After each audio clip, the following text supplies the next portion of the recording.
Good morning and welcome back, Trinidad and Tobago. Well, the budget begins. Budget Day 2720 or 2017-2018 is set for Monday, October 2nd, 2017. Now, various sectors have chimed in, making suggestions as this country continues to grapple with a challenging economic climate.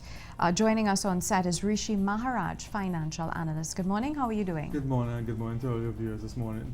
Busy, I would imagine. Yeah, I mean, budget day is always a fascinating day. Everybody wants to see exactly what's going on. People are looking, no managers looking to see what prices are going up.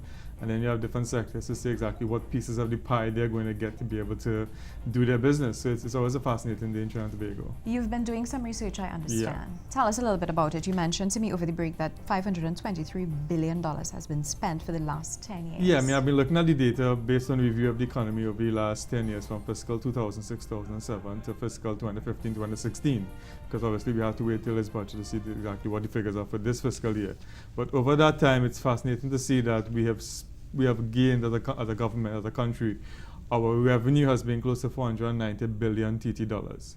But during that same time, we've spent close to 523 billion TT dollars. So I mean, obviously we're spending more than we're making, which is not really a bad thing to me. Some countries do it in a way to be able to stimulate certain sectors, invest in certain things, infrastructure and stuff like that, and to stimulate the economy.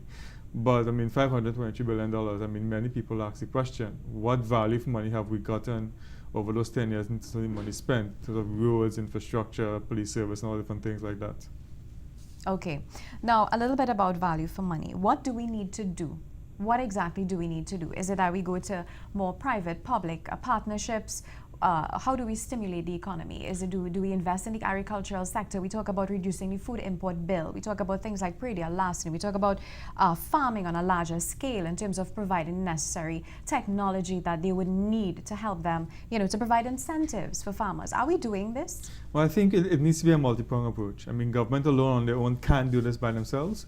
So it needs to be, I think, at this point in the stage, all hands on deck. So we need to focus on a multi-pronged approach. Government needs to do what it has to in terms of infrastructure, capital projects to be able to stimulate certain things from an infrastructure point of view, from dealing with tax incentives to be able to give businesses exactly the ability and the leeway to be able to do what they need to do. I think we also need to focus on the manufacturing sector and allow them to be more innovative. I think our manufacturing sector needs to be a lot more innovative in terms of what they do, what products they put out there. So when they go into the international market, it's something that could compete with what's exactly out there from on a global scale. And then we also, I think, need to also invest a lot in small and medium enterprises, SMEs.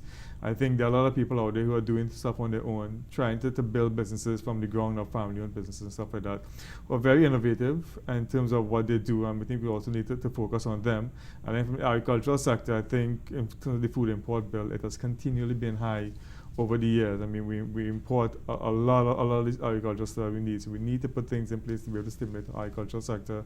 We have the cocoa industry, for example, which is a good example. I mean, our cocoa has always been rated as probably one of the best cocoas in the world. And it's used by manufacturers in Europe to be able to make their products. And obviously the prices for cocoa, I think right now has been relatively high over the last couple of years. So stimulating certain things like the cocoa industry, the farmers, getting new technology in place to be able to feed ourselves, I think is critical also in going forward. Talking about farming, I also understand that PCS Nitrogen would have had something in place where they try to educate farmers about the quantities of fertilizers in terms of the ratios to use when applying fertilizers and whatnot.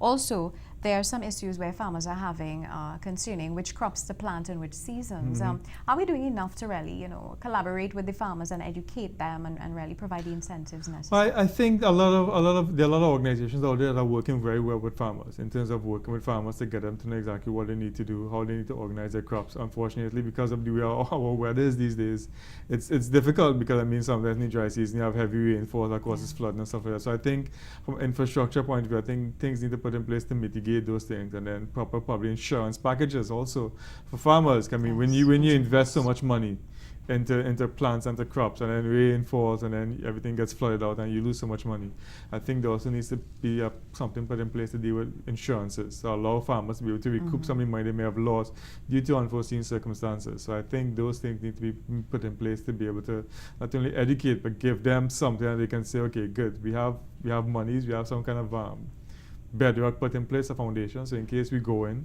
and plant our crops and it's lost due to flooding, natural disasters, or even perennial larceny, that we can recoup some of the money we have invested. So it's not a total loss, and then we can go back again and start back.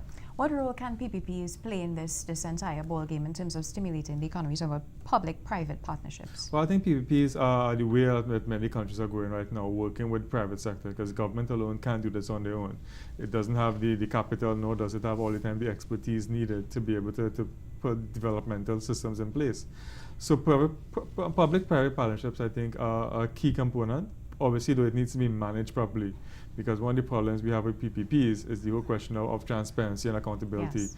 And even if you go with PPPs, for example, with foreign governments, the problem now comes with local content. And how do you get your local content now involved? Like if you go to agreements with companies or with foreign governments or companies that are owned by foreign governments, then of course they may want to import their own labor, they may want to import their own technology.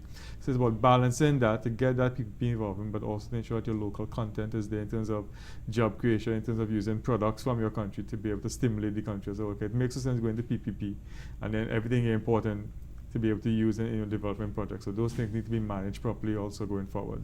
I want to talk a little bit about the famous word, diversification. Can never get too tired of hearing that word. Now, AmCham in an article, they believe that this is the ideal time to diversify. We've been hearing it for decades now. I remember this question was posed to the finance minister. They asked him, so are we going to diversify? He said, well, it's easier said than done. Do you agree? I think it's easier said than done. I would totally agree with the finance minister. I mean, diversification is something that you just can't do overnight. It takes time. You need to put proper things in place within the macro framework to allow for diversification to take place. You need to give people incentive to want to come and do business in your country. One, you need to give the local industry incentive to be able to invest and be able to go in. Because a lot of times, people don't go into business because they want to, because they need to go into business because they think they can get a return on their investment and make a profit. So proper incentives need to be put in place. And then you need to look at what sectors are the key sectors you want to diversify in. I mean, we've heard talks of 7 pillars that they want to look at: shipbuilding, agriculture, filmmaking, the local entertainment industry.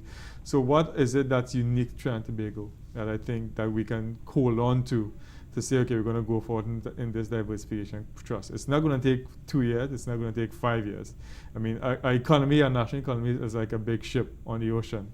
And we have to turn that ship. It takes time. You just don't turn it overnight and expect within the morning you wake up and the country's all better. Has it been turning?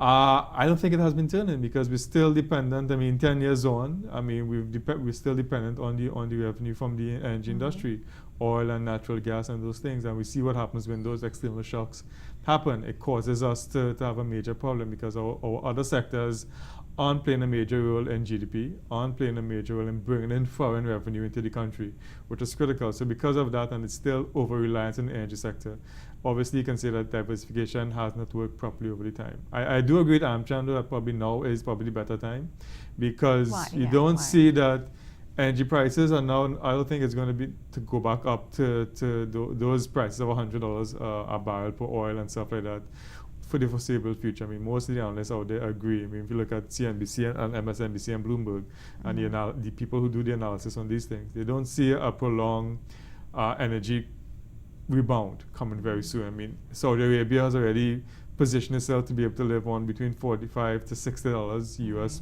of oil per day. They've already started to put things in place to diversify the economy, to move away from the energy sector. So because we can't really over-rely now on high energy prices to save us out of this crisis, we need to be more innovative in our thinking going forward into working together with what energy prices we have and it's stimulating not only our manufacturing sector or small and medium enterprises sector, but also stimulating foreign direct investment to come into the country and to be able to invest, to be able to move forward. Well, I'm just hearing that we have just 1 minute and 15 seconds. I have so much to ask you. I want to touch a little bit about property tax. We weren't able to put something in place for us to actually receive that funding, and we understand that it was supposed to go into the consolidated fund. Where would that go? Where would that money go? Well, I mean, one thing the government has said that they want to introduce property tax was to be, again, when it goes into the consolidated fund, it's just a pool of funds that could be used by the government to call upon, although many people out there have argued, and I guess I would be one of them, who will argue and suggest that probably the property tax should be collected by the regional corporations, because part of the property tax should now go back into your local communities to be able for the regional corporations to invest in the infrastructure, to invest in garbage collection, to invest in utilities and stuff like that.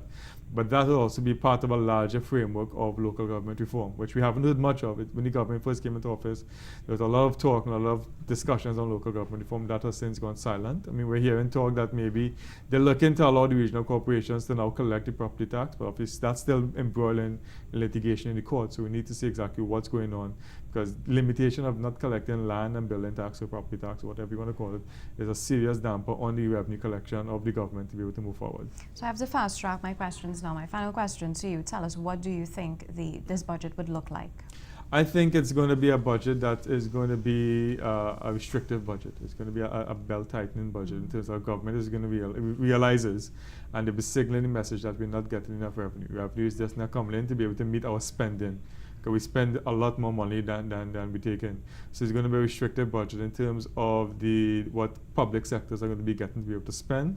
But I hope that the government is also going to put fiscal packages in place in terms of tax breaks, tax reliefs, not only for businesses, but I think also for the man on the street, the woman on the street, the single mother who has to go on the grocery every day and face prices in the grocery, or go to the market to make a living for their family, to be able to give them ability to be able to meet their end needs at the end of the day. Ms. Maharaj, thank you so much for taking the time to be part No of our problem. show again, and hopefully we'll have another discussion right after the budget No or even problem at all. before. Sure.